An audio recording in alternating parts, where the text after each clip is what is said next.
I don't look to jump over 7-foot bars, I look around for 1-foot bars that I can step over. Warren Buffett. Hi, my name is Andy, and I have over 20 years of experience in business and investing. I've started a new YouTube channel where I've compiled the knowledge of the world's greatest investors. Please support my channel by hitting the like button and be sure to subscribe so you get all the new videos. It's very important to me. The topic of today's video is, which stock should you buy, Apple or IBM? Warren Buffett's tips. Enjoy watching.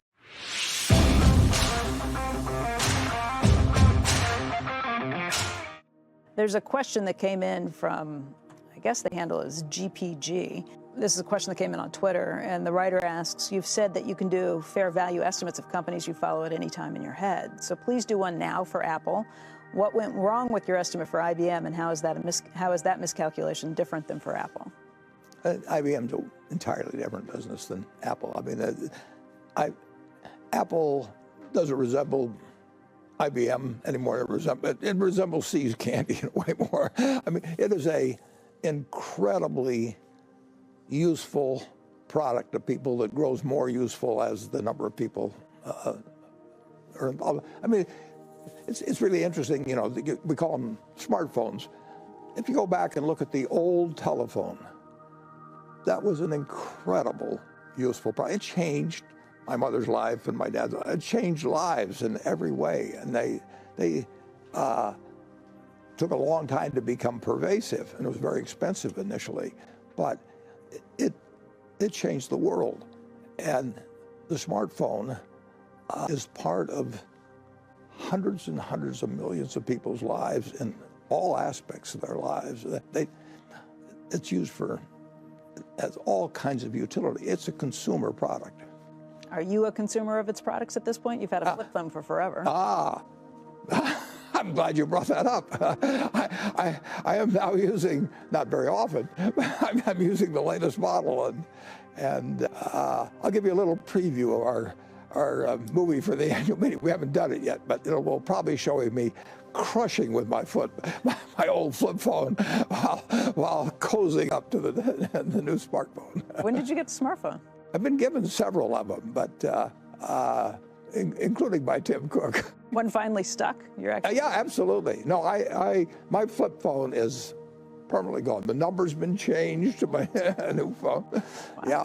That's impressive. I mean, you're looking at an 89-year-old guy that's barely beginning to be with it. What do you like best about the phone? And what do you like least? Well, I don't use all its facilities like most people. I mean, most people are living their lives around it, and I use it as a phone. As a phone and nothing else? I use it as a phone. Okay. I don't like it when investment bankers talk about EBITDA, which I translate as earnings. That was Berkshire Hathaway Vice Chairman Charlie Munger about a week and a half ago when he was speaking at the annual shareholders meeting for his other company, the Daily Journal, answering questions, giving his usual straight answers when things come up as questions. Warren, that was Charlie talking about EBITDA earnings, calling them BS earnings, although he said it a little more explicitly. You, in your shareholder letter for Berkshire Hathaway, also wrote about how you don't believe in GAAP earnings. How do you guys come about this? What do you think? You still have to report these numbers, but you're basically telling shareholders, don't listen to them. Well, it's two different principles. I mean, the GAAP numbers, which show us earning $80 billion, which is more than any company's ever earned in history. And we explain why that really isn't the relevant statistic, because a lot of that was just the stock market going up, which now gets counted in our earnings. And Charlie was expressing an opinion we both have. I mean, Charlie's the shy, reticent one of the pair, but Charlie is the best partner anybody could possibly have. We've been partners now for 60 years, and you could not have a better partner. He, at 96, a woman, since that meeting actually, in the last couple of weeks, a woman said to him, is it true Mr. Munger, that you have 8 children, and Charlie's reply was, so far. So Charlie is very much an active partner, we'll put it that way. Next time I see him, I'll get an update on that to see what so far still Yeah. going. Okay, let us know what happens with it. Yeah, I will. You know, we watch pretty closely Charlie's shareholder meeting for the Daily Journal. Sure. We send cameras out, we watch it. I've been out myself.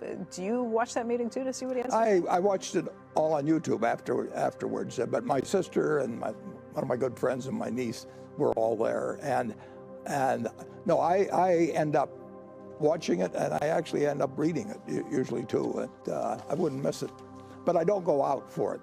Was there anything he said that surprised you this time around? And I'm just looking through some of his. Actually, nothing sound Charlie bites. says can surprise me. Was there anything that enlightened you or changed your opinion on something? Maybe something No, that you thought. but I learn from Charlie every time I talk to him. Charlie has the best 30-second mind in the world, so I can go to him with a new question, new problem of any kind, and it goes through about 8 filters in his mind in 10 seconds, and he gets to the essence of any problem. There is nobody better to talk to than Charlie at age 96. Is there anything you've talked to him about recently that you might be able to share? I don't know if you want to share the conversations you guys had privately, but anything where you've bounced something off of him and he. We talk about a lot of things, and we talk particularly about things we don't know the answer to, and you know, we find the whole scene so interesting, whether it's politically or economically or the world. I mean, it's incredibly interesting to us, and we're particularly interested in each other's view, although I think I'm more interested in his view than he is in mine. And that would be a correct decision to make for somebody overhearing us. What's something you guys don't understand right now? Oh, we do not understand at all what the outcome will be in a world where 13 trillion is being borrowed at less than zero, and even Greece went on short-term. I think Greece, the 10-year bond is 1%, for example, and at the same time, in this country, we're having, under very good business and market conditions, we're having a 4.5% federal deficit, and nobody is concerned in the least. And we're talking about massive new programs and so on. Everybody talks about how they'll pay for them, but they really, you know, the deficit's going to widen. So we don't know what world comes out of something where you start with extremely low interest rates and high rates of growth, and then what you do for stimulus later on. But the whole game, I mean, the game always unfolds differently than you expect, and that's what makes it so interesting. If you enjoyed this video, please hit the like button to support me, and watch the next very helpful video right now. The link to it will appear on my left.